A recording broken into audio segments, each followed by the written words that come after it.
ਵਾਹਿਗੁਰੂ ਜੀ ਕਾ ਖਾਲਸਾ ਵਾਹਿਗੁਰੂ ਜੀ ਕੀ ਫਤਿਹ। ਅੱਜ ਆਪਾਂ ਵੀਡੀਓ ਲੈ ਕੇ ਆਏ ਹਾਂ ਜੀ 5 ਪੇਚਾਂ ਵਾਲੀ ਵਟਾਂ ਵਾਲੀ ਪੱਗ ਦੀ। ਸੋ ਵੀਡੀਓ ਜਿਹਦੀ ਆਪਾਂ ਸਟਾਰਟਿੰਗ ਕਰਨੀ ਹੈ ਜੀ, ਸਭ ਤੋਂ ਪਹਿਲਾਂ ਆਪਾਂ ਬੇਸ ਬੰਨਣਾ। ਕਿੱਦਾਂ ਆਪਾਂ ਬੇਸ ਬੰਨਣਾ, ਉਹਦੇ ਲਈ ਆਪਣੇ ਕੇਸਾਂ ਨੂੰ 2 ਹਿੱਸਿਆਂ ਦੇ ਵਿੱਚ ਡਿਵਾਈਡ ਕਰ ਲੈਣਾ ਜੀ। ਪਹਿਲਾਂ ਇੱਕ ਹਿੱਸਾ ਆਪਾਂ ਘੁਮਾ ਕੇ ਆਪਣੇ ਕੇਸ ਨੇ ਉਹਨਾਂ ਨੂੰ ਅੱਗੇ ਫਰੰਟ 'ਤੇ ਲੈ ਆਉਣਾ ਜੀ। ਉਸ ਤੋਂ ਬਾਅਦ ਦੂਸਰੇ ਵਾਲੇ ਪਾਸੇ ਨੂੰ ਸੇਮ ਇਸ ਤਰੀਕੇ ਨਾਲ ਗੇੜਾ ਦੇ ਲੈਣਾ ਹੈ। ਅੱਗੇ ਲਿਆ ਕੇ ਇੱਕ ਸਿੰਪਲ ਗੱਠ ਮਾਰਨੀ ਹੈ ਜੀ। ਉਸ ਤੋਂ ਬਾਅਦ ਉਹਨਾਂ ਦੋਨਾਂ ਗੱਠਾਂ ਨੂੰ ਇਕੱਠਾ ਕਰਕੇ ਬਟਾ ਪਾ ਲੈਣਾ, ਜਿਹਦੇ ਨਾਲ ਉਹ ਗੱਠ ਟਾਈਟ ਹੋਊਗੀ। ਅਤੇ ਬਾਕੀ ਜਿਹੜੇ ਆਪਣੇ ਕੇਸ ਰਹਿ ਗਏ ਨੇ ਉਹਨੂੰ ਉਹੀ ਜਿਹੜੀ ਆਪਾਂ ਗੱਠ ਦਿੱਤੀ ਉਹਦੇ ਥੱਲੇ ਰੱਖ ਦੇਣਾ, ਕਿਉਂਕਿ ਜਦੋਂ ਬਟਾ ਪੈ ਜਾਂਦਾ ਟਾਈਟ ਹੋ ਜਾਂਦੀ ਹੈ ਅਤੇ ਆਪਣੇ ਕੇਸ ਉਹ ਇੱਕ ਜਗ੍ਹਾ 'ਤੇ ਖੜ੍ਹ ਜਾਂਦੇ ਨੇ। ਸੋ ਜਿਹੜੇ ਵੀਰਾਂ ਦੇ ਕੇਸ ਲੰਬੇ ਨਹੀਂ ਹੈਗੇ, ਮਤਲਬ ਕਹਿਣ ਤੋਂ ਭਾਵ ਅੱਗੇ ਤੱਕ ਨਹੀਂ ਆਉਂਦੇ, ਜਿੱਦਾਂ ਮੇਰੇ ਇੱਕ ਗੇੜ ਆ ਕੇ ਅੱਗੇ ਆ ਜਾਂਦੇ ਆ, ਸੋ ਉਹਨਾਂ ਨੇ ਕੀ ਕਰਨਾ, ਇਹੀ ਸੇਮ ਤਰੀਕਾ ਬੈਕ ਸਾਈਡ 'ਤੇ ਅਗਰ ਤੁਹਾਡੇ ਕੇਸ ਆਉਂਦੇ ਆ ਤਾਂ ਉਹ ਬੈਕ ਸਾਈਡ 'ਤੇ ਤੁਸੀਂ ਇਹ ਤਰੀਕਾ ਯੂਜ਼ ਕਰਨਾ। ਸੋ ਉਸ ਤੋਂ ਬਾਅਦ ਇੱਕ ਆਪਾਂ ਛੋਟਾ ਪਟਕਾ ਲਿਆ ਜੀ। ਸੋ ਇਹ ਵੀਡੀਓ ਆ ਜਿਹੜੀ ਇਸ ਤੋਂ ਪਹਿਲਾਂ ਇੱਕ ਪਾਈ ਸੀ ਆਪਾਂ ਪੇਚਾਂ ਵਾਲੀ ਪੱਗ ਦੀ, ਸਕੂਲ ਵਾਲੇ ਬੱਚਿਆਂ 'ਤੇ ਪਾਈ ਸੀਗੀ। ਜਿੱਦਾਂ ਕਿ ਸਕੂਲ ਹੁਣ ਖੁੱਲ੍ਹ ਗਏ ਨੇ ਅਤੇ ਕਾਫੀ ਜਿਹੜੇ ਬੱਚੇ ਜਿਹੜੇ ਨਿਊ ਹਜੇ ਲੱਗੇ ਆ ਜਾਂ ਜਿਹੜੇ ਪਹਿਲਾਂ ਬੰਨ੍ਹਦੇ ਸੀਗੇ, ਲਾਕਡਾਊਨ ਕਰਕੇ ਘਰ ਰਹਿ ਕੇ ਪੱਗ ਦੀ ਪ੍ਰੈਕਟਿਸ ਨਹੀਂ ਕੀਤੀ, ਕਿੱਜਾਂ ਦਾ ਹੱਥ ਹਿੱਲਿਆ ਹੈ ਨਾ। ਸੋ ਉਹਨਾਂ ਦੇ ਬੇਸ 'ਤੇ ਉਹ ਵੀਡੀਓ ਪਾਈ ਸੀ 5 ਲੜ ਪੇਚਾਂ ਵਾਲੀ। ਅਤੇ ਇਹੀ ਉਹੀ ਪੱਗ ਦਾ ਨੈਕਸਟ ਪਾਰਟ ਹੈ, ਕਿਉਂਕਿ ਅੱਧੇ ਬੱਚੇ ਜਿਹੜੇ ਚਾਹੁੰਦੇ ਆ ਕਿ ਵਾਲਾਂ ਵਾਲੀ ਪੱਗ ਬੰਨ੍ਹ ਕੇ ਜਾਣੀ ਆ। ਸੋ ਜਿਹੜਾ ਆਮ ਪਹਿਲਾਂ ਆਪਾਂ ਸਕੂਲ ਦੇ ਵਿੱਚ ਪਟਕਾ ਬੰਨ੍ਹਦੇ ਸੀ, ਤੁਸੀਂ ਉਹੀ ਪਟਕਾ ਲੈ ਲੈਣਾ। ਉਹੀ ਉਨੀ ਕੁ ਲੈਂਥ ਦਾ ਮੈਂ ਪਟਕਾ ਯੂਜ਼ ਕੀਤਾ, ਠੀਕ ਹੈ ਜੀ। ਅਤੇ ਪਟਕੇ ਦੀ ਲੈਂਥ ਬਾਰੇ ਬਹੁਤ ਬੱਚਿਆਂ ਨੂੰ ਵੀਰਾਂ ਨੂੰ ਹੁੰਦਾ ਕਿ ਕਿੰਨੀ ਲੈਂਥ ਹੋਣੀ ਚਾਹੀਦੀ। ਜਿੱਦਾਂ ਤੁਸੀਂ ਸਕੂਲ ਬੰਨ੍ਹਣ ਜਾਣ ਵੇਲੇ ਅੱਧਾ ਮੀਟਰ ਪਰਨਾ ਤੁਸੀਂ ਬੰਨ੍ਹਦੇ ਹੋ, ਤੁਸੀਂ ਉਹ ਉੱਪਰ ਜਿਹੜਾ ਕਿ ਪਟਕਾ ਉਹ ਤੁਸੀਂ ਬੰਨ੍ਹ ਲੈਣਾ ਚੰਗੀ ਤਰ੍ਹਾਂ। ਜਿਹੜੇ ਆਪਣੇ ਕੇਸ ਨੇ ਮੱਥੇ ਤੋਂ ਜਿਹੜੇ ਆ ਅੰਦਰ ਕਰ ਲੈਣੇ ਆਪਾਂ ਬਾਜ ਦੇ ਨਾਲ।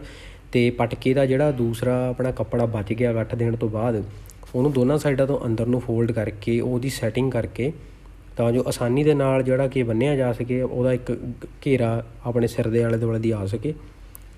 ਇਸ ਤਰੀਕੇ ਨਾਲ ਜਿਹੜਾ ਇਹ ਆਪਾਂ ਲੜ ਲਾ ਲੈਣਾ। ਜੇਕਰ ਪਟਕਾ ਛੋਟਾ ਹੈ ਤਾਂ ਬੈਕ ਸਾਈਡ 'ਤੇ ਲਾ ਸਕਦੇ ਹੋ। ਅਗਰ ਮੇਰੇ ਵਾਂਗੂ ਜਿੱਦਾਂ ਹੁਣ ਥੋੜ੍ਹਾ ਜਿਹਾ ਲੜ ਤੁਹਾਡਾ ਵੱਡਾ, ਵੈਸੇ ਪਿੱਛੇ ਲੱਗ ਸਕਦਾ ਸੀ, ਬਟ ਜਿਹੜੇ ਬੱਚਿਆਂ ਦਾ ਪਟਕਾ ਲੰਬਾ ਹੋਊਗਾ ਉਹਨਾਂ ਨੂੰ ਇਸ ਕਰਕੇ ਲਾ ਕੇ ਦਿਖਾਇਆ। ਤਾਂ ਇਸ ਤਰੀਕੇ ਨਾਲ ਅੱਗੇ ਇੱਕ ਲੜ ਲਾ ਕੇ ਜਿਹੜਾ ਕਿ ਪਟਕਾ ਤੁਸੀਂ ਬੰਨ੍ਹ ਸਕਦੇ ਹੋ। ਸੋ ਇਹ ਜਿਹੜਾ ਪਟਕਾ ਹੋਊਗਾ ਤੁਹਾਨੂੰ ਥੱਲੇ ਬੇਸ ਦੇ ਵਾਂਗੂ ਵੀ ਤੁਹਾਨੂੰ ਹੈਲਪ ਕਰੂਗਾ ਪੱਗ ਦੀ ਸ਼ੇਪ ਆ ਜਿਹੜੀ ਆ ਸੋਹਣੀ ਬਣਾਉਣ ਦੇ ਲਈ। ਅਤੇ ਉਸ ਤੋਂ ਬਾਅਦ ਜਿਹੜੀ ਆਪਾਂ 50 ਬੰਨ੍ਹਣੀ ਆ ਜੀ। 50 ਤੁਸੀਂ ਜਿਹੜੇ ਕਲਰ ਦੀ ਮਤਲਬ ਤੁਸੀਂ ਬੰਨ੍ਹ ਸਕਦੇ ਹੋ। ਸਕੂਲ ਅਗਰ ਤੁਹਾਡੀ ਯੂਨੀਫਾਰਮ ਆ, ਵਾਈਟ ਕਲਰ ਦੀ ਸ਼ਰਟ ਆ, ਤੁਸੀਂ ਵਾਈਟ 50 ਲਾ ਸਕਦੇ ਹੋ। ਵੈਸੇ ਸਕੂਲ ਨੂੰ ਤਾਂ ਜਿੱਦਾਂ ਆਪਾਂ ਯੂਨੀਫਾਰਮ ਦੇਖੀਏ ਤਾਂ ਵਾਈਟ ਕਲਰ ਦੀ 50 ਸਹੀ ਰਹਿੰਦੀ ਆ। ਕਲਰਫੁੱਲ 50 ਜਿਹੜੀਆਂ ਯੂਨੀਫਾਰਮ 'ਚ ਦੇ ਵਿੱਚ ਨਹੀਂ ਆਉਂਦੀਆਂ, ਉਹ ਬਹੁਤ ਸਕੂਲਾਂ ਦੇ ਵਿੱਚ ਵੀ ਹੁੰਦਾ ਇਤਰਾਜ਼। ਅਤੇ ਤਾਂ ਤੁਸੀਂ ਆਪਣੀ ਯੂਨੀਫਾਰਮ ਆ ਤਾਂ ਵਾਈਟ ਜਿਹੜੀ 50 ਲਾ ਲੈਣੀ ਆ ਜੀ। ਅਗਰ ਤੁਹਾਡੀ ਯੂਨੀਫਾਰਮ ਦੇ ਵਿੱਚ ਪੱਗ ਵਾਈਟ ਕਲਰ ਦੀ ਆ ਤਾਂ ਫਿਰ ਤੁਸੀਂ ਯੂਨੀਫਾਰਮ ਦੇ ਵਿੱਚ ਜਿਹੜਾ ਕਲਰ ਹੈ ਨਾ, ਸ਼ਰਟ ਦੇ ਵਿੱਚ ਪੈਂਟ ਜਾਂ ਟਾਈ ਬੈਲਟ 'ਚ ਜਿਹੜਾ ਕਲਰ ਤੁਹਾਨੂੰ ਲੱਗਦਾ ਤੁਸੀਂ ਉਹਦੇ ਨਾਲ ਜਿਹੜੀ ਮੈਚ ਕਰ ਸਕਦੇ ਹੋ। ਸੋ ਇਸ ਤੋਂ ਬਾਅਦ ਜਿਹੜੀ ਹੁਣ ਆਪਾਂ ਆਪਣੀ ਪੱਗ ਜਿਹੜੀ ਆ ਸ਼ੁਰੂ ਕਰਾਂਗੇ। ਉਹ ਜਿਹੜੀ ਆਪਾਂ ਪੱਗ ਲਈ ਗਈ ਆ ਜੀ, ਇਹ ਹੈਗੀ ਆ 5.5 ਮੀਟਰ। ਕੱਪੜਾ ਹੈਗਾ ਜੀ ਫੁੱਲ ਵੈਲ ਦਾ, ਜਿਹੜੀ ਕਿ ਪਿਓਰ ਫੁੱਲ ਵੈਲ ਹੁੰਦੀ ਆ, ਉਹ ਵਾਲਾ ਜਿਹੜਾ ਆਪਾਂ ਕੱਪੜਾ ਯੂਜ਼ ਕੀਤਾ। ਵੱਡੀ ਗੱਲ ਜਿਹੜੀ ਇਹ ਅੱਜ ਦੀ ਵੀਡੀਓ ਹੈਗੀ ਆ ਜੀ, ਆਪਾਂ ਬਹੁਤ ਜ਼ਿਆਦਾ ਨੇੜਿਓਂ ਬਣਾਈ ਆ, ਤਾਂ ਜੋ ਜਿਹੜੇ ਆ ਫੇਸ ਬਿਲਕੁਲ ਆਪਾਂ ਵੀਡੀਓ 'ਚ ਨਹੀਂ ਲਿਆ, ਕਿਉਂ ਸਿਰਫ ਫੋਕਸ ਮੇਨ ਪੱਗ 'ਤੇ ਰਹਿਣਾ ਚਾਹੀਦਾ। ਸੋ ਦੇਖੋ ਹੁਣ ਪਹਿਲੇ ਲੜ ਨੂੰ ਪਹਿਲਾਂ ਆਪਾਂ ਸਾਫ਼ ਹੁੰਦਾ ਉਵੇਂ ਲਾ ਕੇ ਅਤੇ ਉੱਪਰਲੇ ਪਾਸੇ ਨੂੰ 2-3 ਵਾਰ ਇਕੱਠਾ ਕਰ ਲਿਆ। ਉਹਦੇ ਨਾਲ ਕੀ ਆ, 2-3 ਉਹਦੇ ਵਿੱਚ ਬਲ ਬਣ ਗਏ। ਅਤੇ ਉਸ ਤੋਂ ਬਾਅਦ ਇੱਕ ਜਿਹੜਾ ਥੱਲੇ ਵਾਲਾ ਲੜ ਹੁੰਦਾ ਪੌਣੀ ਦਾ, ਜਿਹੜੇ ਖੁੱਲ੍ਹਦੇ ਪਾਸੇ 2 ਹੁੰਦੇ ਆ, ਉਹਦੇ 2 ਕੁ ਬਲ ਬਣਾ ਕੇ, ਸੋ ਜਿੰਨੀ 'ਚ ਆਪਾਂ ਚੜਾਈ ਦੇ ਵਿੱਚ ਅੱਧਾ ਇੰਚ ਜਾਂ ਇੰਚ ਆਪਾਂ ਪੇਚ ਦੀ ਚੜਾਈ ਰੱਖਦੇ ਹਾਂ, ਉਨੀ ਜਗ੍ਹਾ ਦੇ ਵਿੱਚ ਬਲ ਪਾ ਲੈਣੇ ਆ। ਉਸ ਤੋਂ ਬਾਅਦ ਅਗਲਾ ਲੜ ਜਿਹੜਾ ਆਪਾਂ ਪਹਿਲਾਂ ਲੜ ਲਾਇਆ ਉਹਦੇ ਬਿਲਕੁਲ ਉੱਪਰ ਜਾਊਗਾ ਜੀ ਲੜ।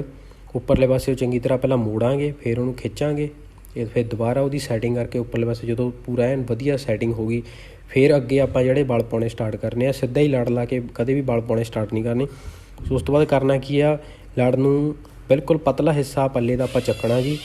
ਜਿੰਨੀ ਵਾਰ ਉਹ ਆਪਣਾ ਲੜ ਇਕੱਠਾ ਨਹੀਂ ਹੋ ਜਾਂਦਾ, ਉਹ ਜਦੋਂ ਇਕੱਠਾ ਹੋ ਗਿਆ ਫਿਰ ਉਸ ਤੋਂ ਬਾਅਦ ਜਿਹੜਾ ਥੱਲੇ ਵਾਲਾ ਲੜ ਹੋਊਗਾ ਉਹਨੂੰ ਵੀ ਇਹਦੇ ਵਾਂਗ ਹੀ ਆਪਾਂ ਇਕੱਠਾ ਕਰ ਲੈਣਾ। ਸੋ ਕਹਿਣ ਤੋਂ ਭਾਵ ਅਗਰ ਤੁਸੀਂ ਉੱਪਰ ਵਾਲੇ ਪੱਲੇ ਨੂੰ ਇਕੱਠਾ ਕਰਦੇ ਹੋ ਤਾਂ ਮੰਨ ਲਓ ਤੁਹਾਡੇ ਕੋਲ 50% ਬਲ ਪੈ ਜਾਂਦੇ ਨੇ। ਸੋ ਨਾਲ ਹੀ ਉਹੀ ਤਰੀਕੇ ਨਾਲ ਤੁਸੀਂ ਥੱਲੇ ਵਾਲੇ ਲੜ ਨੂੰ ਵੀ ਤੁਸੀਂ ਨਾਲ ਇਕੱਠਾ ਕਰਦੇ ਹੋ ਤਾਂ ਜਿਹੜੇ ਆ ਉਹ ਵੀ 50% ਜਿਹੜੇ ਬਲ ਆਪਾਂ ਨੂੰ ਥੱਲੇ ਵਾਲਾ ਲੜ ਦੇ ਦਿੰਦਾ। ਇਸ ਤੋਂ ਐਕਸਟਰਾ ਜੇ ਤੁਸੀਂ ਬਲ ਪਾਉਣੇ ਚਾਹੁੰਦੇ ਹੋ ਤਾਂ ਉੱਪਰਲੇ ਅਤੇ ਥੱਲੇਲੇ ਪੱਲੇ ਤੋਂ ਇਲਾਵਾ ਇੱਕ ਪੱਲਾ ਤੁਸੀਂ ਪੌਣੀ 'ਚੋਂ ਕੱਢ ਸਕਦੇ ਹੋ। ਵੈਸੇ ਜਿਹੜੇ ਬੱਚਿਆਂ ਨੇ ਸ਼ੁਰੂਆਤ ਕਰਨੀ ਹੈ ਜੀ, ਤੁਸੀਂ 2 ਲੜਾਂ ਤੱਕ ਹੀ ਰੱਖੋ, ਕਿਉਂਕਿ ਮੇਨ ਚੀਜ਼ ਤੁਹਾਡੀ ਪੱਗ ਦੀ ਸ਼ੇਪ ਤੁਸੀਂ ਪਹਿਲਾਂ ਸੈਟਿੰਗ ਕਰਨੀ ਸਿੱਖੋ। ਜਦੋਂ ਤੁਹਾਡੀ ਪ੍ਰੋਪਰ ਸ਼ੇਪ ਆਉਣ ਲੱਗੀ ਫਿਰ ਤੁਸੀਂ ਜਿੰਨੇ ਜ਼ਿਆਦਾ ਬਲ ਤੁਸੀਂ ਬਣਾ ਸਕਦੇ ਹੋ। ਸੋ ਹੁਣ ਇੱਕ ਸਾਈਡ 'ਤੇ ਮੈਂ ਕੱਪੜਾ ਰੱਖਿਆ ਜੀ। ਸੋ ਜਿਹੜੇ ਤਾਂ ਬੱਚੇ ਹਜੇ ਸਟਾਰਟਿੰਗ ਕਰ ਉਹਨਾਂ ਨੂੰ ਕੱਪੜੇ ਦੀ ਲੋੜ ਹੈ ਨਹੀਂ ਗੀ। ਵੈਸੇ ਜਿਹੜੇ 5 ਪੇਚਾਂ ਵਾਲੀ ਪੱਗ ਬੰਨ੍ਹਦੇ ਆ ਸਕੂਲ ਨੂੰ ਖਾਸ ਕਰਕੇ, ਤਾਂ ਉਹਨਾਂ ਨੂੰ ਲੱਗਦਾ ਕਿ ਸ਼ੇਪ ਛੋਟੀ ਬਣ ਜਾਂਦੀ ਹੈ, 6 ਲੜਾਂ ਵਾਲੀ ਪੱਗ ਨਹੀਂ ਬੰਨ੍ਹ ਸਕਦੇ ਹਜੇ, ਵੱਡੀ ਭਾਰੀ ਲੱਗਦੀ ਆ। ਬਟ 5 ਵਾਲੀ ਦੀ ਸ਼ੇਪ ਫੁੱਲਵੀਂ ਚਾਹੁੰਦੇ ਆ ਤਾਂ ਇੱਕ ਸਾਈਡ 'ਤੇ ਛੋਟਾ ਜਿਹਾ ਇੱਕ ਆਪਾਂ ਰੁਮਾਲ ਲੈ ਲੈਣਾ। ਵੈਸੇ ਜਿੰਨਾ ਆਪਣੇ ਹੈਂਕੀ ਹੁੰਦੇ ਆਮ ਸਾਈਜ਼ ਦੇ, ਹੈਂਕੀ ਨੂੰ ਕੀ ਕਰਨਾ ਦੂਸਰੇ ਲੜ ਦੇ ਵਿੱਚ ਪਾ ਦੇਣਾ। ਸੋ ਉਸ ਤੋਂ ਉਹਦੇ ਉੱਪਰ ਜਿਹੜਾ ਤੀਸਰਾ ਲੜ ਲੱਗੂਗਾ ਉੱਥੋਂ ਆਪਣੀ ਪੱਗ ਦੀ ਜਿਹੜੀ ਆ ਫਲਾਵਟ ਆ ਜਾਣੀ ਆ। ਸੋ ਇਹ ਤੁਸੀਂ ਆਪਦੇ ਅਕੋਰਡਿੰਗ ਰੱਖਣਾ। ਅਗਰ ਤੁਸੀਂ ਸ਼ੇਪ ਦੀ ਫਲਾਵਟ ਤੀਸਰੇ ਲੜ ਤੋਂ ਉੱਪਰ ਚਾਹੁੰਦੇ ਹੋ ਜਾਂ ਚੌਥੇ ਲੜ ਦੇ ਕੋਲੋਂ, ਫਿਰ ਤੁਸੀਂ ਇਹਨੂੰ ਤੀਸਰੇ ਲੜ 'ਚ ਪਾਉਣਾ। ਨਹੀਂ ਬੇਸਿਕਲੀ ਜਿਹੜਾ ਆਪਾਂ ਮੇਨ ਆਪਣਾ ਕੰਨ ਦੇ ਉੱਪਰ ਵਾਲੇ ਪਾਸੇ ਤੋਂ ਆਪਾਂ ਚਾਹੀਦਾ ਹੁੰਦਾ ਪੱਗ ਦੀ ਫਲਾਵਟ, ਅਤੇ ਉਹ ਆਪਾਂ ਫਿਰ ਦੂਸਰੇ ਲੜ ਦੇ ਵਿੱਚ ਪਾਉਂਦੇ ਹਾਂ। ਸੋ ਵਲ ਪਾਉਣ ਦਾ ਤਰੀਕਾ ਬਹੁਤ ਸੌਖਾ ਅਤੇ ਸਿੰਪਲ ਆ। ਜਿੰਨਾ ਸੌਖਾ ਅਤੇ ਸਿੰਪਲ ਢੰਗ ਰੱਖਿਆ ਜਾਊਗਾ ਉਨਾ ਸ਼ੇਪ 'ਤੇ ਹੱਥ ਛੇਤੀ ਟਿਕਦਾ। ਸੋ ਜਦੋਂ ਤੁਸੀਂ ਲੜ ਲਾ ਲਏ ਫਿਰ ਆਹ ਤਰੀਕਾ ਤੁਸੀਂ ਜ਼ਰੂਰ ਸਾਰੇ ਜਾਣੇ ਦੇਖਿਓ। ਜਦੋਂ ਬਾਜ ਫੇਰਦੇ ਹਾਂ ਕਈ ਵਾਰ ਕੀ ਹੁੰਦਾ ਵਲ ਆਪਣੇ ਢਿੱਲੇ ਰਹਿ ਜਾਂਦੇ ਆ ਆਪਾਂ ਨੂੰ ਲੱਗਦਾ। ਸੋ ਆਪਾਂ ਕੀ ਕਰਨਾ, ਆਪਣਾ ਜਿਹੜਾ ਬਾਜ ਫੇਰਨਾ ਇਹਨੂੰ ਆਪਾਂ ਸੱਜੇ ਪਾਸੇ ਵੱਲ ਨੂੰ ਅੱਖ ਵਾਲੀ ਸਾਈਡ ਨੂੰ ਫੇਰਨਾ, ਤਾਂ ਜੋ ਜਿਹੜੇ ਵੀ ਆਪਾਂ ਲੜ ਲਾਏ ਨੇ ਵਲ ਪਾਏ ਨੇ ਉਹਨਾਂ ਦੇ ਵਿੱਚ ਅਗਰ ਢਿੱਲੇ ਰਹਿ ਜਾਂਦੀ ਆ ਤਾਂ ਉਹਨੂੰ ਆਪਾਂ ਸੱਜੇ ਪਾਸੇ ਨੂੰ ਬਾਜ ਫੇਰ ਕੇ ਉਹਨਾਂ ਨੂੰ ਟਾਈਟ ਕਰ ਦੇਣਾ ਹੈਗਾ। ਨਾਲ ਦੀ ਨਾਲ ਹੀ ਇਹ ਸਟੈਪ ਕਰਨਾ, ਕਿਉਂਕਿ ਪੂਰੀ ਪੱਗ ਬੰਨ੍ਹਣ ਤੋਂ ਬਾਅਦ ਕਈ ਵਾਰ ਹੁੰਦਾ ਸਹੀ ਨਹੀਂ ਹੁੰਦਾ, ਆਪਾਂ ਬਾਜ ਦੇ ਨਾਲ ਜਿੰਨੇ ਵਲ ਅੰਦਰ ਕਰਦੇ ਉਨੇ ਦੁਬਾਰਾ ਹੋ ਜਾਂਦੇ ਆ। ਸੋ ਫਿਰ ਉਸੇ ਤਰੀਕੇ ਨਾਲ ਜਿਹੜਾ ਤੁਸੀਂ ਵਲ ਪਾਉਣੇ ਆ ਤੁਸੀਂ ਦੇਖਣਾ, ਜਿੰਨਾ ਲੜ ਆਪਾਂ ਥੱਲੇ ਖੋਲ੍ਹ ਲਿਆ ਉਨੀ ਵਾਰ ਉਹਨੂੰ ਆਪਾਂ ਇਕੱਠਾ ਕਰ ਲਿਆ। ਇਕੱਠਾ ਕਰਨ ਤੋਂ ਬਾਅਦ ਥੱਲੇ ਵਾਲਾ ਅਗਰ ਤੁਹਾਨੂੰ ਲੱਗਦਾ ਕਿ ਤੁਹਾਨੂੰ ਵਲ ਜ਼ਿਆਦਾ ਚਾਹੀਦੇ ਤਾਂ ਨਾਲ ਉਹਨੂੰ ਵੀ ਇਸ ਤਰੀਕੇ ਨਾਲ ਇਕੱਠਾ ਕਰਨਾ। ਅਗਰ ਤੁਹਾਨੂੰ ਲੱਗਦਾ ਕਿ ਹੈ ਨਾ ਪੇਜ ਦੇ ਵਿੱਚ ਆਲਰੇਡੀ ਜਿਹੜੇ ਵਲ ਨੇ ਜਿੰਨੇ ਤੁਹਾਨੂੰ ਚਾਹੀਦੇ ਆ ਉਨੇ ਪੈ ਚੁੱਕੇ ਆ, ਫਿਰ ਜਿਹਦੀ ਲੋੜ ਨਹੀਂ ਹੈਗੀ। ਫਿਰ ਉਸ ਤੋਂ ਬਾਅਦ ਇਸ ਤਰੀਕੇ ਨਾਲ ਜਿੱਦਾਂ ਅੱਗੇ ਗਾਹਾਂ ਲੜ ਲਾਉਣਾ ਵੀ ਆ, ਇਹਨੂੰ ਵੀ ਆਪਾਂ ਇਸ ਤਰੀਕੇ ਨਾਲ ਇਹਦੇ ਵਿੱਚੋਂ ਵਲ ਕੱਢਣੇ ਨੇ। ਜਿੱਦਾਂ ਹੁਣ ਤੁਸੀਂ ਵੀਡੀਓ ਦੇ ਵਿੱਚ ਦੇਖ ਰਹੇ ਹੋ, ਇਹ ਹੱਥਾਂ ਦੀ ਜਿਹੜੀ ਪੋਜੀਸ਼ਨ ਆ ਸਾਰੇ ਧਿਆਨ 'ਚ ਰੱਖਿਆ ਕਰੋ, ਕਿਉਂਕਿ ਇੱਕ ਵਾਰ ਜਦੋਂ ਆਪਾਂ ਸੈਂਟਰ 'ਚੋਂ ਵਲ ਬਣਾ ਲੈਂਦੇ ਹਾਂ ਉਹ ਇਹਦਾ ਮਤਲਬ ਇਹ ਨਹੀਂ ਹੁੰਦਾ ਕਿ ਸਾਰੇ ਲੜ ਦੇ ਵਿੱਚ ਵਲ ਪੈ ਗਏ ਅਤੇ ਹੁਣ ਆਪਾਂ ਆਪਣਾ ਲੜ ਲਾ ਸਕਦੇ। ਜਿੰਨਾ ਲੜ ਆਪਾਂ ਲਾਈ ਜਾਣਾ ਹੈ ਉਹਦੇ ਨਾਲ ਓਨੇ ਜਿਹੜੇ ਵਲ ਨੇ ਉਹਨਾਂ ਦੀ ਆਪਾਂ ਸੈਟਿੰਗ ਕਰਦੇ ਜਾਣਾ ਹੈਗਾ। ਸੋ ਫਿਰ ਉਹੀ ਤਰੀਕਾ ਤੁਹਾਨੂੰ ਜਿਹੜਾ ਮੈਂ ਸੈਂਟਰ 'ਚ ਦੱਸਿਆ ਸੀਗਾ, ਜਿਹੜਾ ਆਪਣੇ ਪੱਗ ਪੈਨ ਜਿੱਥੇ ਲਾਉਂਦੇ ਉਹ ਵਾਲੀ ਜਗ੍ਹਾ 'ਤੇ ਜਿਹੜੇ ਵਲ ਨੇ ਢਿੱਲੇ ਰਹਿ ਜਾਂਦੇ ਆ। ਸੋ ਉਹਨਾਂ ਨੂੰ ਤੁਸੀਂ ਕੀ ਕਰਨਾ, ਬਾਜ ਦੇ ਨਾਲ ਇਸ ਤਰੀਕੇ ਨਾਲ ਜਿਹੜਾ ਬਾਜ ਆ ਉਹ ਸੱਜੇ ਪਾਸੇ ਵੱਲ ਨੂੰ ਲਾਸਟ ਲੜ ਜਿੱਧਰ ਆਪਾਂ ਲਾਉਂਦੇ ਹਾਂ ਜਾਂ ਜਿੱਧਰ ਉੱਪਰਲੇ ਲੜਲੇ ਉਹ ਪਾਸੇ ਨੂੰ ਫੇਰਨਾ, ਤਾਂ ਜੋ ਜਿਹੜੀ ਪੂਰੀ ਢਿੱਲ ਨਿਕਲ ਜਾਵੇ। ਸੋ ਇਹ ਜਿਹੜੀ ਸ਼ੇਪ ਹੋਊਗੀ ਇਹ ਸੈਮੀ ਪਟਿਆਲਾ ਸ਼ਾਹੀ ਦੀ ਹੋਊਗੀ। ਜਿਹੜੇ ਆਪਾਂ 5 ਲੜਾਂ ਦੇ ਵਿੱਚ ਸ਼ੇਪ ਬਣਾਉਂਦੇ ਹਾਂ, ਚਾਹੇ ਵਲ ਪਾਈਏ ਜਾਂ ਪੇਚ ਲਾਉਂਦੇ ਹਾਂ, ਜ਼ਿਆਦਾਤਰ ਜਿਹੜੀ ਸ਼ੇਪ ਆ ਸੈਮੀ ਹੁੰਦੀ ਹੈ, ਕਿਉਂਕਿ ਇੱਕ ਤਾਂ ਲੜ ਘੱਟ ਹੁੰਦਾ 6ਵਾਂ ਲੜ ਆਊਗਾ, ਫਿਰ ਹੋਰ ਉੱਪਰ ਤੱਕ ਸ਼ੇਪ ਘੁੰਮ ਜਾਂਦੀ ਆ ਹੈ ਨਾ। ਅਤੇ ਇਹ ਚੀਜ਼ਾਂ ਜਿਹੜੀਆਂ ਤੁਸੀਂ ਖਿਆਲ ਰੱਖਿਓ, ਅਗਰ ਜ਼ਿਆਦਾ ਸ਼ੇਪ ਘੁਮਾਉਣੀ ਆ ਹੈ ਨਾ ਪਟਿਆਲਾ ਸ਼ਾਹੀ ਪਿਓਰ 'ਚ ਲੈ ਕੇ ਆਉਣੀ ਆ, ਫਿਰ ਤੁਹਾਨੂੰ ਜਿਹੜਾ ਵਲਾਂ ਦਾ ਗੈਪ ਆ, ਮੰਨ ਲਓ ਕਿ ਤੁਸੀਂ ਪਹਿਲਾਂ ਜਿੰਨੇ ਚੌੜੇ ਪੇਚ ਲਾਉਂਦੇ ਸੀ ਉਨੇ ਜਗ੍ਹਾ 'ਚ ਵਲ ਪਾਉਣੇ, ਫਿਰ ਤੁਹਾਨੂੰ ਵਲ ਜ਼ਿਆਦਾ ਜਗ੍ਹਾ 'ਚ ਪਾਉਣੇ ਪੈਣੇ ਆ ਅਤੇ ਲੜ ਪੂਰੇ ਖੋਲ੍ਹ ਕੇ ਲਾਉਣੇ ਪੈਣੇ ਆ। ਸੋ ਆਹ ਲੜਾਂ ਦੀ ਉੱਪਰਲਿਆਂ ਦੀ ਜਿੰਨਾ ਚਿਰ ਸੈਟਿੰਗ ਪ੍ਰੋਪਰ ਹੁੰਦੀ ਨਹੀਂ ਉਨਾ ਚਿਰ ਆਪਾਂ ਅੱਗੇ ਨਹੀਂ ਵਧਣਾ, ਲੜ ਲਾਉਣਾ ਨਹੀਂ ਹੈਗਾ, ਠੀਕ ਹੈ ਜੀ। ਉਹਨਾਂ ਦੀ ਪਹਿਲਾਂ ਸੈਟਿੰਗ ਕਰਨੀ ਆ। ਉੱਪਰਲੇ ਪਾਸਿਓਂ ਦੇਖੋ ਪੋਜੀਸ਼ਨ ਚੰਗੀ ਤਰ੍ਹਾਂ ਨਾਲ ਦੀ ਨਾਲ ਮੋੜਨਾ ਜ਼ਰੂਰੀ ਆ। ਇਹਦੇ ਨਾਲ ਹੀ ਆਹ ਵਾਲੇ ਲੜ ਨਹੀਂ ਫਰੰਟ ਲੁੱਕ ਦੇਣੀ ਆ, ਪੂਰੀ ਟੌਰ ਬਣਾਉਣੀ ਆ ਆਪਣੀ ਪੱਗ ਦੀ। ਸੋ ਇਹਨੂੰ ਆਪਾਂ ਸਾਫ਼ ਅਤੇ ਵਲਾਂ ਨਾਲ ਦੋਨੇ ਤਰੀਕਿਆਂ ਨਾਲ ਲਾ ਸਕਦੇ ਹਾਂ। ਸੋ ਆਪਾਂ ਇਹਦੇ ਵਿੱਚ ਸਾਫ਼ ਹੀ ਲਾਵਾਂਗੇ, ਕਿਉਂ ਕਈ ਵਾਰ ਕੀ ਹੁੰਦਾ ਕਿ ਇਹ ਵਾਲਾ ਲੜ ਕਈ ਵੀਰਾਂ ਤੋਂ ਬੱਚਿਆਂ ਤੋਂ ਜਿਹੜੇ ਹਜੇ ਸ਼ੁਰੂਆਤ ਕਰਦੇ ਆ ਨਾ ਸੈੱਟ ਨਹੀਂ ਆਉਂਦਾ। ਓਵਰਆਲ ਪੱਗ ਵਧੀਆ ਹੁੰਦੀ ਆ, ਵਲ ਵਧੀਆ ਪੈ ਜਾਂਦੇ ਆ, ਜਾਂ ਥੱਲੇ ਵਾਲੇ ਲੜ ਕਈ ਵਾਰ ਖ਼ਰਾਬ ਵੀ ਹੁੰਦੇ ਨੇ। ਸੋ ਇਹਨੂੰ ਜਦੋਂ ਆਪਾਂ ਸਾਫ਼ ਕਰਕੇ ਲਾ ਦਿੰਦੇ ਹਾਂ ਥੱਲੇ ਵਾਲੇ ਵਾਲਾਂ ਨੂੰ ਢੱਕ ਦਿੰਦਾ। ਸੋ ਆਪਾਂ ਤਾਂ ਇੱਕ ਮੋਟੀਵੇਸ਼ਨ ਦੇਣੀ ਆ, ਜਿਹੜੇ ਨਵੇਂ ਬੱਚੇ ਹੈ ਨਾ ਲੱਗਣਗੇ, ਕਿਸੇ ਨੂੰ ਇੱਦਾਂ ਨਾ ਲੱਗੇ ਵੀ ਪੱਗ ਸੈੱਟ ਨਹੀਂ ਆ ਰਹੀ ਹੈ ਨਾ, ਇੱਦਾਂ ਦੇ ਥੋੜ੍ਹੇ ਆਪਾਂ ਤਰੀਕੇ ਦੱਸ ਸਕਦੇ ਹਾਂ ਜਿਹਦੇ ਨਾਲ ਕੀ ਆ ਉਹਨਾਂ ਨੂੰ ਲੱਗੇ ਕਿ ਹਾਂ ਸੋਹਣੀ ਪੱਗ ਆ। ਕਿਉਂਕਿ ਅਗਰ ਆਪਣੀ ਪੱਗ ਆਪਾਂ ਪ੍ਰੈਕਟਿਸ ਕਰਨ ਦਾ ਵੀ ਤਾਂ ਹੀ ਫਾਇਦਾ ਜੇ ਆਪਾਂ ਸੋਹਣੀ ਬੰਨ੍ਹਣਾ ਚਾਹੁੰਦੇ ਹਾਂ ਅਤੇ ਸੋਹਣੀ ਪੱਗ ਬਣੂਗੀ ਤਾਂ ਐਟੋਮੈਟਿਕਲੀ ਮਨ ਖੁਸ਼ ਹੁੰਦਾ, ਆਪਣਾ ਕੌਨਫੀਡੈਂਸ ਵੀ ਜਿਹੜਾ ਬਿਲਡ ਹੁੰਦਾ। ਸੋ ਪੱਗ ਜਿੰਨਾ ਚਿਰ ਆਪਣੀ ਸਹੀ ਨਹੀਂ ਹੁੰਦੀ, ਚਾਹੇ ਥੱਲੇ ਜਿੰਨੇ ਮਰਜ਼ੀ ਆਪਾਂ ਕੱਪੜੇ ਮਹਿੰਗੇ ਤੋਂ ਮਹਿੰਗੇ ਵਧੀਆ ਡਰੈਸਅਪ ਕਰ ਲਈਏ, ਸੋ ਆਪਾਂ ਕੰਫਰਟੇਬਲ ਫੀਲ ਨਹੀਂ ਕਰਦੇ, ਬੰਦੇ 'ਚ ਕੌਨਫੀਡੈਂਸ ਨਹੀਂ ਆਉਂਦਾ। ਉਹ ਇਹ ਪੱਗ ਬਹੁਤ ਮੇਨ ਚੀਜ਼ ਆ। ਤਾਂ ਇਹ ਜਿਹੜੀਆਂ ਚੀਜ਼ਾਂ, ਜਾਂ ਅਗਰ ਥੱਲੇ ਵਾਲੇ ਲੜ ਤੁਹਾਡੇ ਖ਼ਰਾਬ ਵੀ ਨੇ ਅਤੇ ਉੱਪਰ ਵਾਲਾ ਲੜ ਤੁਸੀਂ ਸਾਫ਼ ਲਾ ਕੇ ਪੇਚ ਇਹਦੀ ਸੈਟਿੰਗ ਕਰ ਲੈਣੀ ਆ। ਸੋ ਹੁਣ ਆਹ ਤੁਸੀਂ ਸੂਈ ਦੇਖ ਰਹੇ ਹੋ ਮੈਂ ਫੇਰ ਰਿਹਾ, ਇਹਦੀ ਲੋੜ ਵੈਸੇ ਹੈ ਤਾਂ ਹੈ ਨਹੀਂ, ਜਿੰਨੇ ਆਪਣੇ ਵਲ ਚਾਹੁੰਦੇ ਸੀ ਆਪਣੇ ਕੋਲ ਪੈ ਗਏ ਆ। ਬਟ ਇੱਕ ਅਲੱਗ ਤੋਂ ਹੁੰਦਾ ਕਿ ਹਾਂ ਵਲ ਥੋੜ੍ਹੇ ਜਿਹੇ ਜ਼ਿਆਦਾ ਬਰੀਕ ਹੋਣ, ਸੰਘਣੇ ਹੋਣ। ਸੋ ਇਹਦੇ ਉੱਤੇ ਫਿਰ ਤੁਸੀਂ ਸਿਲਾਈ ਨਾਲ ਬਾਜ, ਅਗਰ ਤੁਹਾਡੇ ਕੋਲ ਪਤਲਾ ਬਾਜ ਹੈ ਤੁਸੀਂ ਉਹ ਫੇਰੋ ਸਾਰਿਆਂ ਨਾਲੋਂ ਵਧੀਆ। ਫਿਰ ਦੂਸਰੇ ਨੰਬਰ 'ਤੇ ਅਗਰ ਸੂਈ ਤੁਸੀਂ ਫੇਰਨੀ ਆ, ਮੋਟੀ ਸੂਈ ਲੈਣੀ ਆ। ਬਾਜ਼ਾਰ ਦੇ ਵਿੱਚ ਇਹਦੀਆਂ ਕਈ ਕਿਸਮਾਂ ਹੁੰਦੀਆਂ ਨੇ, ਪਤਲੀਆਂ, ਮੋਟੀਆਂ, ਛੋਟੀਆਂ ਹੈ ਨਾ। ਇਹ ਮੋਟੀ ਸੂਈ ਆ, ਬਾਜ ਤੋਂ ਥੋੜ੍ਹੀ ਜਿਹੀ ਪਤਲੀ ਹੁੰਦੀ ਆ ਅਤੇ ਆਮ ਸੂਈਆਂ ਨੂੰ ਮੋਟੀ ਹੁੰਦੀ ਆ। ਸੋ ਇਹਦੀ ਜਿਹੜੀ ਮੂਹਰੋਂ ਨੋਕ ਹੁੰਦੀ ਆ, ਧਾਰ ਹੁੰਦੀ, ਉਹ ਵੀ ਮੋਟੀ ਹੁੰਦੀ ਆ, ਪੱਗ ਦੇ ਫਟਣ ਦਾ ਕੋਈ ਇਹਦਾ ਰਿਸਕ ਨਹੀਂ ਹੁੰਦਾ। ਸੋ ਇਸ ਤੋਂ ਬਾਅਦ ਆਪਾਂ ਪੱਗ ਪੈਨ ਯੂਜ਼ ਕਰ ਸਕਦੇ ਹਾਂ। ਉਹ ਪੱਗ ਪੈਨ ਐਂ ਹੁੰਦਾ ਕਈ ਵਾਰ ਜਿਹਦੀ ਕੁਆਲਿਟੀ ਲੋਅ ਹੁੰਦੀ ਆ, ਥੋੜ੍ਹੇ ਪਤਲੇ ਵੀ ਹੁੰਦੇ ਆ, ਫੇਰਨ ਵੇਲੇ ਮੁੜ ਜਾਂਦੇ ਨੇ, ਮੁੱਚ ਜਾਂਦੇ ਨੇ। ਸੋ ਹੱਥ 'ਤੇ ਲੱਗਣ ਦਾ ਵੀ ਕਈ ਵਾਰ ਡਰ ਰਹਿੰਦਾ। ਸੋ ਤਾਂ ਕਰਕੇ ਆਪਾਂ ਇਹ ਜਿਹੜੀ ਸੂਈ ਆਪਾਂ ਵਰਤੋਂ ਕੀਤੀ ਆ, ਕਿਉਂਕਿ ਫੜਨੀ ਵੀ ਸੌਖੀ ਹੈ, ਕਿਉਂਕਿ ਸਾਈਜ਼ ਦੇ ਵਿੱਚ ਵੀ ਲੰਬੀ ਹੁੰਦੀ ਆ।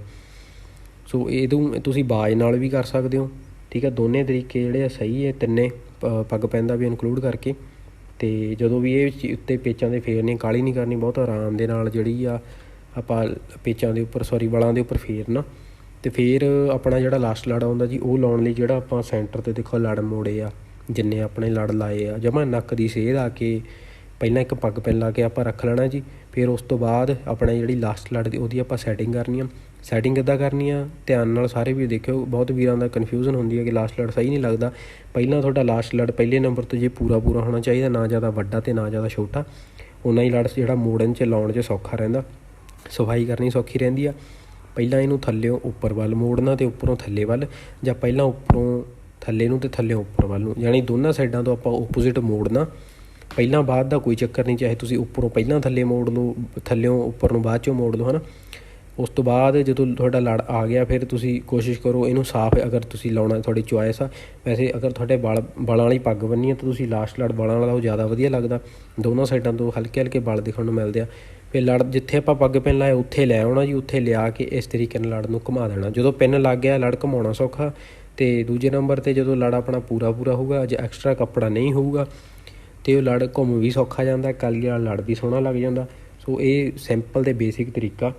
ਅਤੇ ਇਸ ਤੋਂ ਬਾਅਦ ਇਹਦੇ ਉੱਪਰ ਤੁਸੀਂ ਜਿਹੜੀ ਇਹਦੀ ਸਪੋਰਟ ਲਈ, ਇਹਨੂੰ ਖੜਾਉਣ ਦੇ ਲਈ ਟਾਈਟ ਰਹੇ 2 ਜਾਂ 3 ਪੱਗ ਪੈਨ ਲਾ ਸਕਦੇ ਹੋ। ਵੈਸੇ ਐਕਸਟਰਾ ਲਾਈ ਲਿਆ ਕਰੋ, ਕੰਮ ਹੀ ਆ ਜਾਂਦੇ ਹੁੰਦੇ ਆ। ਕਈ ਵਾਰ ਆਪਾਂ ਨੂੰ ਕੋਈ ਬੱਚਾ ਮੰਗ ਲੈਂਦਾ, ਕੋਈ ਹੋਰ ਸਕੂਲ 'ਚ, ਜਾਂ ਕਈ ਵਾਰ ਕਿਸੇ ਦੀ ਪੱਗ ਆਪਾਂ ਨੂੰ ਬੰਨ੍ਹਣੀ ਪੈ ਜਾਂਦੀ ਆ, ਜਾਂ ਕੋਈ ਵੀ, ਹੈ ਨਾ।